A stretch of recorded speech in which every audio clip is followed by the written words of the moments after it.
All right, what's up, guys? Rafe Realm here with SlamZoneSports. Make sure to be following me on all my channels and everything. We're doing this on my channel. Anyway, make sure to check out SlamZoneSports. We're putting a lot of work in, Fatal and I. Make sure to check out SlamZoneSports. If we get enough people over there, we'll start putting our videos and whatnot over there. I got to update the Spotify and everything. I know that, guys. I've been lazy to do so. Now, we're going to be talking about NXT from last night. Now, NXT was really good. They're putting storylines together like Grayson Waller versus Braun Breaker. Now, throughout the night, there was little clue-ins and whatnot of what Grayson Waller was going to do. And at the end, Grayson Waller really went hard at Braun Breaker. They had a segment with Roxanne Perez talking about all of her accomplishments with Booker T. They're kind of giving the, she overcame everything. They're really trying to kind of get you to not think about the whole Mandy Rose situation. I get what WWE's trying to do. They're setting up for a new Year's Evil match with Roxanne Perez and somebody else. Now, they did have some segments in there with some of the women of the NXT roster kind of fighting for that number one contenders match. Who's going to go against Roxanne Perez as her first opponent at New Year's Evil. I got to say, Axiom and Carmelo Hayes would be the match of the night. That match was really good next to the New Day match. I know a lot of people don't understand why New Day are the NXT champions, but it is understandable why they are. Now, I'm going to say NXT was better than Raw. More entertaining, like flat out more entertaining, and it wasn't drawn out, throughout the night. But really, outside of the Usos on Monday Night Raw, I was sick yesterday, so I didn't really cover Monday Night Raw. But as of NXT, this show was good. Like, flat out, one of the better NXT shows overall. Nexium or Axiom versus Carmelo Hayes had their back and forth. Like, it reminded me of Ricochet versus Phantasma. It was really good from the beginning, middle, and end. This is where they need a Cruiserweight title. They need to bring back that NXT Cruiserweight title. It is missing here. They need it back badly because then they can have this going for the title. Maybe they bring it back in the future, but they have a lot of good Cruiserweight kind of talent in NXT, and they really, really shine. And they put on really good matches. Carmelo Hayes and Axiom, really good match. Like, they were finishing, kicking back and forth, kind of like a Rey Fenix, kind of a Penta match, where you can have anybody win at that point. So that was a good match. Nikki Lyons versus Zoe Stark. We all knew Zoe Stark was winning this one. We haven't seen Nikki Lyons in a minute. And so we haven't seen it in quite some time. Lyons made her entrance, trying to attack Lyons. Lyons went back and forth, slaps back and forth. Literally, the match was good. Wasn't a boring women's match. It had like kind of a storytelling kind of moment between the two because they were a tag team. And Zoe Stark is no joke. Like, Zoe Stark, they're putting a lot of stock into. I hope they keep pushing the momentum with her. She's really good. I could see her being an NXT champion down the road. Right now, it's going to be Roxanne Perez for a while. Roxanne Perez is going to hold that belt for quite some time. I don't think they're just going to give it to her and just have her hold it until New Year's Evil and then lose it, or, be a paperweight champion here. They got to kind of erase the undoing that they did with Mandy Rose. And that whole Mandy Rose situation is still messed up, however you want to slice and dice it on both sides. They're both at fault. I mean, if you like it or you don't. WWE made mistakes, but it's in her contract. And if WWE did go to her and say, hey, look, you need to calm the shit, they probably did. She didn't want to listen because she's making over $500,000. Like, from what her agent came out and said, she's making $500,000. So at the end of the day, really, I mean, what was Mandy Rose really going to do? Keep taking less money or making more money? I think she was going to go make more money. Now she's under a 90-day compete clause. We're going to see where she goes. Does WWE bring her back? What are they going to do at that point? We're going to find out. And it kind of shows in the show they're kind of trying to forget about her because of the situation, which I think is really screwed and really fucked. Pardon my language. But Nikki Lyons is a really good talent too. Nikki Lyons can be put into a tag team for the NXT tag belts. She can be put into This is where I honestly believe maybe they start introducing a mid-card title, kind of like what AEW has for the TBS title. Maybe they do something like that eventually down the road. Maybe a North American women's belt maybe down the road. Maybe they do something of the range of it. But Grayson Waller, hands down, going to be your next NXT men's champion at New Year's Evil. Braun Breaker is ready for the main roster at this point. He is main roster bound. I think he goes to Raw. I really think he could be right now a United States champion. I think they could pencil him in any which way. Braun Breaker is good talent. He's got the crowd, the momentum behind him. Honestly, I really think they need to get out of the Performance Center. You know, the Capitol Wrestling Building. I think they need to get out of that and start traveling because it's really starting to hurt the show personally. NXT could be a lot better without it being in the Performance Center, to be honest. Like, the crowd is just, I don't know if they're robotic or they're just trained or it's the same people every week. I don't know. They need to be traveling to arenas, maybe little convention centers, something.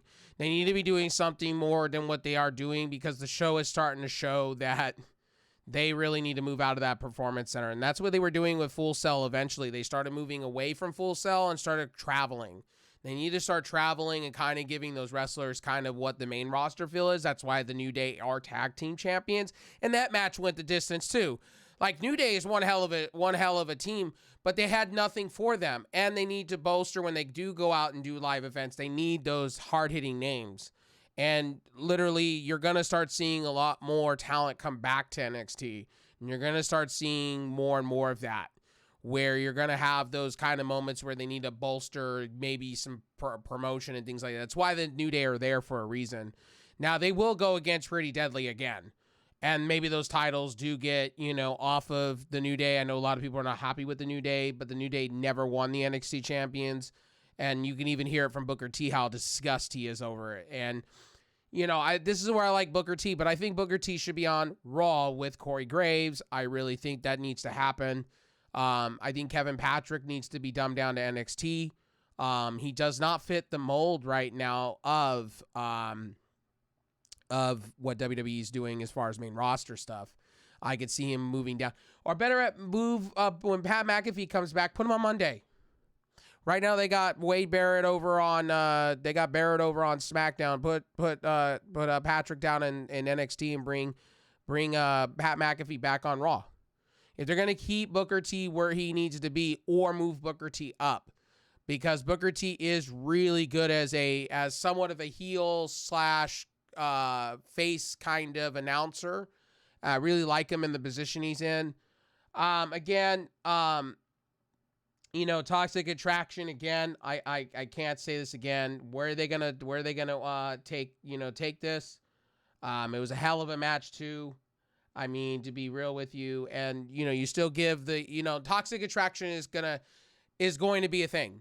They're going to continue without Mandy Rose. Maybe they get somebody in the middle of that to be somewhat that I think they got enough in NXT to put somebody in place to replace Mandy Rose under Toxic Attraction. I think they got enough there for that.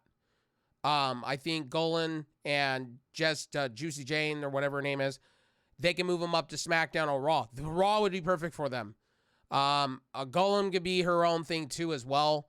I get why WWE was high up on moving them up to the main card to begin with, but the match went the distance too.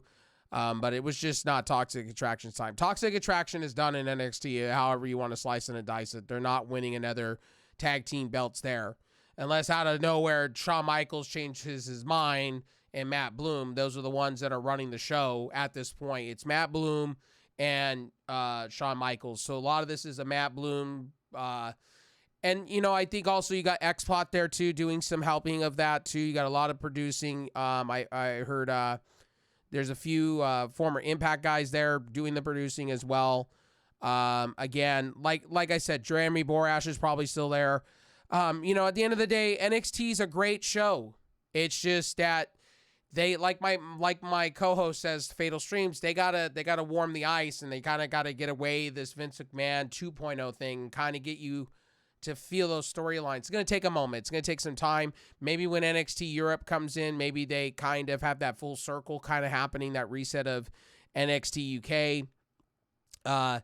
again, I just don't like what WWE's doing. They said they don't need to be like AEW to be good. And the thing is, they do need to be kind of like NXT. They need to let wrestlers be wrestlers a little bit more.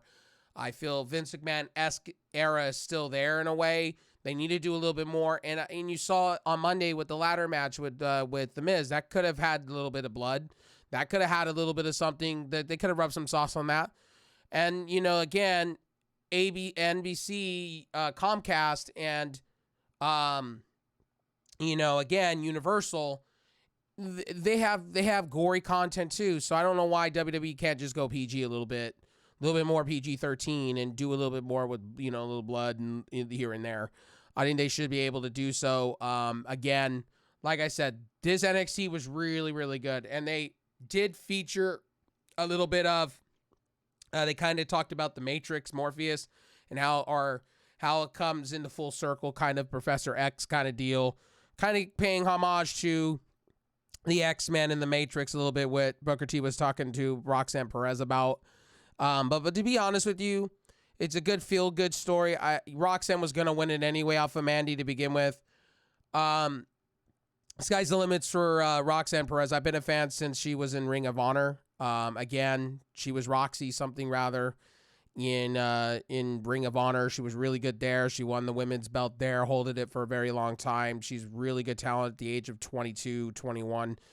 Again, like I said, NXT, they're trying to rebuild what Vince McMahon did, and they're trying to undo things. You could see Grayson Waller, hell of a talent. One hell of a heel talent. Pretty Deadly is main roster ready as of right now. Grayson Waller and Braun Breaker are literally. But what do you do at that point? Who do you bring into NXT to fill the void if they do go up to the main roster? Braun Breaker is literally main roster ready at this point. However you want to slice it and dice it. Again, I will give this show a solid B-. It wasn't the greatest NXT I've ever seen. The white and gold era of NXT, Shawn Michaels, Matt Bloom version, I kind of like it. It's getting good in certain spots. You got to peel back the layers, really. You got to really peel back the layers, and a lot of people are impatient right now, and they're not letting Triple H and Shawn Michaels do what they need to do to make their products better. And you get to see it on Raw. Raw's finally turning a page. They had the best viewing that they've had in all year long, because now they're starting to turn the heat up. They're starting to do things that build stories. Triple H is all about stories, beginning, middle, and end. He's a storyteller, and you're going to start seeing that with him and the creative. There's a lot of storytelling going along. And then you pencil in Cody Rhodes on Raw, then when he gets healthy, it's going to be good and good. Like, now it's up in the air. John Cena, Stone Cold, who's going to go against Roman? Who's going to take the belts off of Roman at this point? Is Dwayne going to do it? Who's going to do it? I really think it's going to be Cody Rhodes at this point. I think it's screaming Cody Rhodes. I think Cody Rhodes will be your next Undisputed Champion because he is way over right now. Anything Cody does is great. I could see, honestly, Kevin Owens doing that. Kevin Owens is good. Bray Wyatt down the road could take those. Then it opens the floor because Roman has stated that he wants to kind of go to a part-time kind of deal, kind of go less of the WWE schedule. So for that. So NXT was good. You're seeing a lot of the future. I see where Matt Bloom and Shawn Michaels are feeling about Grayson Waller. I could see it about, first of all, they need to change the NXT belt. First and foremost, the NXT belt is still that colorful belt, that fruit roll-up belt. They need to change it, put it white and gold. Like, maybe make it a white strap, or maybe make it make it something. They need to change it. Maybe put white with gold or something. They need to change the title to fit this NXT, because it still shows the whole colorful, as you can see in the image there. It's just, I just wish NXT, they kept the North American Championship really well. Maybe they come up with a European title. Maybe they bring that back from the grave.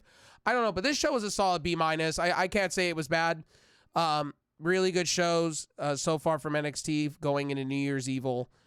Anyway, this has been Ray Frone with SlamZoneSports here on my channel. Hopefully you like this review, and I will talk to you guys soon on the next one. Peace out.